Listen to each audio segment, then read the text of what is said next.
और सबने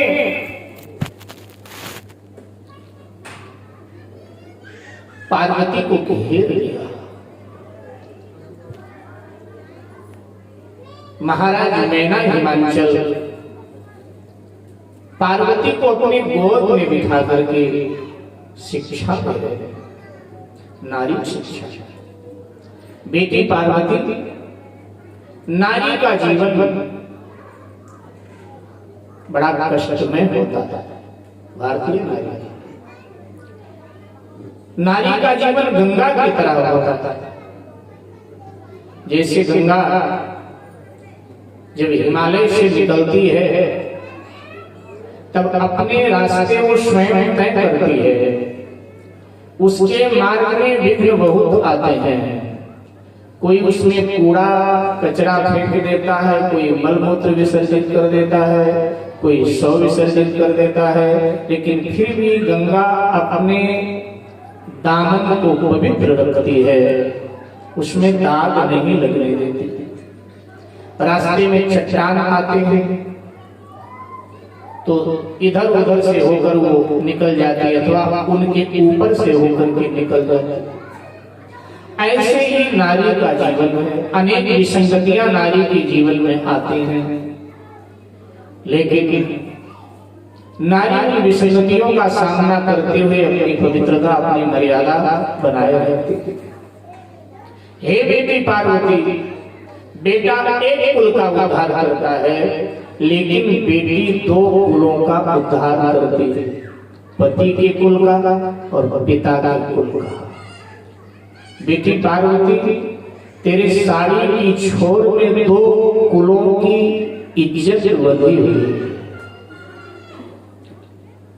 नारी का पहला देवता पति ही होता है, इसलिए करे सदा शंकर पद पूजा, नारी धर्म पति देव न दूजा। पहला देवता पति ही है, इसलिए शिव को संतुष्ट रखना।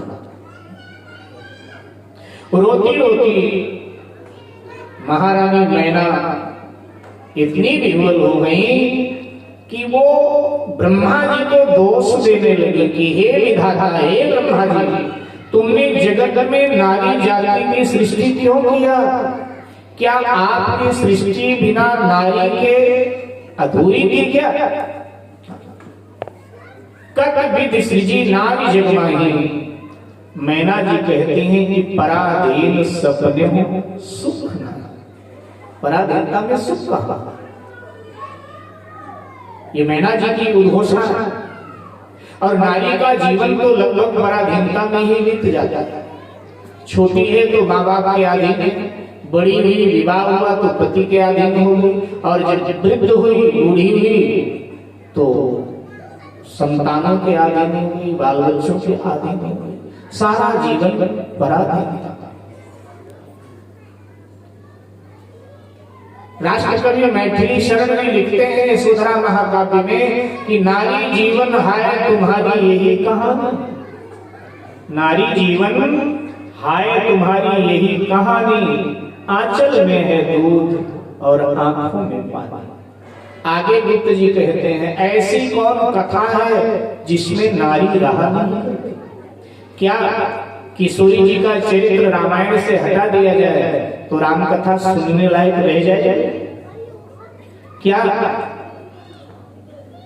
राधा जी का चरित्र कृष्ण जी के चरित्र से निकाल दिया जाए तो क्या कृष्ण चरित्र सुनने लायक रह जाए? शिव चरित्र से जगदम्बा पार्वती को निकाल दिया जाए, क्या शिव चरित्र सुनने लायक रह जाएगा?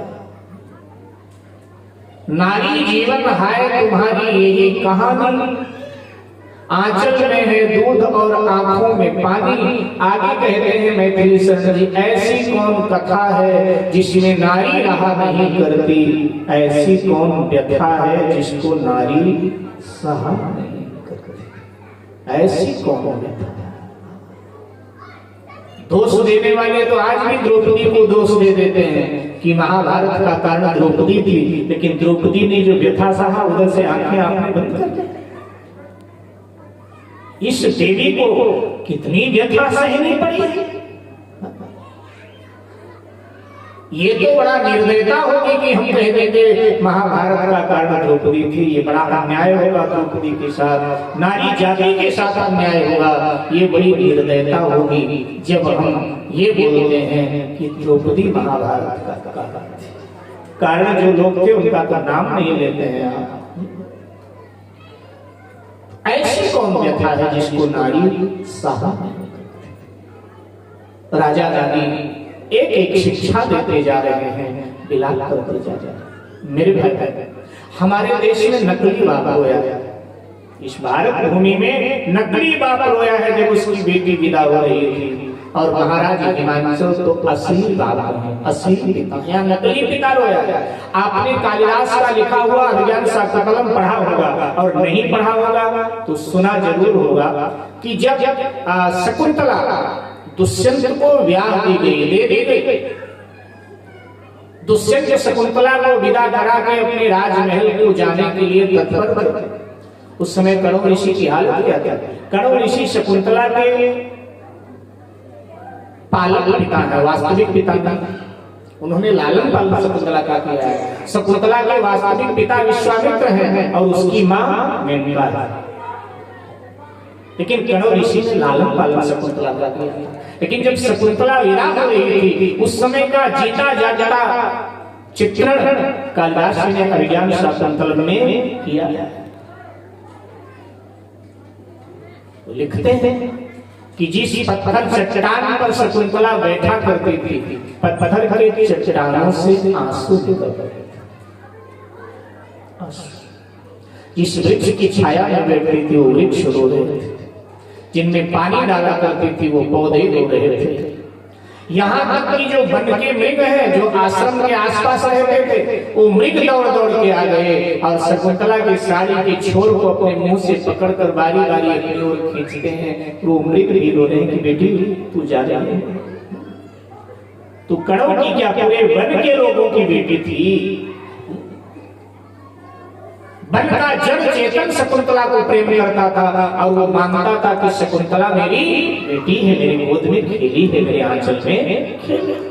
सब लोग और कणव ऋषि की हालत तो देखी नहीं जा रही थी। कणव ऋषि बार बार दुष्यंत के चरणों में गिर रहे थे और कह रहे थे राजन, मेरी बेटी से कोई भूल हो जाए तो मेरी बेटी को डांट फटकार मत लगा, इसे कष्ट मत देते, बल्कि आकर डांट फटकार मुझे लगाना, क्योंकि मैं इसका पिता हूं, मैंने ही इसका पालन किया है। यह आश्रम के परिवेश में पली है, इसको महल के तौर तरीके मालूम नहीं है, इसलिए कोई भूल हो जाए तो इसे क्षमा करना, दंड मुझे देना। ये भारत का नकली पिता जो गृहस्थ नहीं है, एक सन्यासी है, वो कह रहा है, एक सन्यासी पिता कह रहा है और पुत्री की याद में रो रहा है। ये नकली बाप।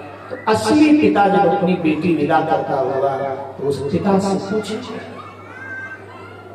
देखो, सारे परिवार का पालन पिता करता है, लेकिन हर पिता का पालन उसकी बेटी किया करती है। आप सबको अनुभव होगा, पिता दुकान से, बाजार से, खेत खलिहान से घर आता है, हर आता था तो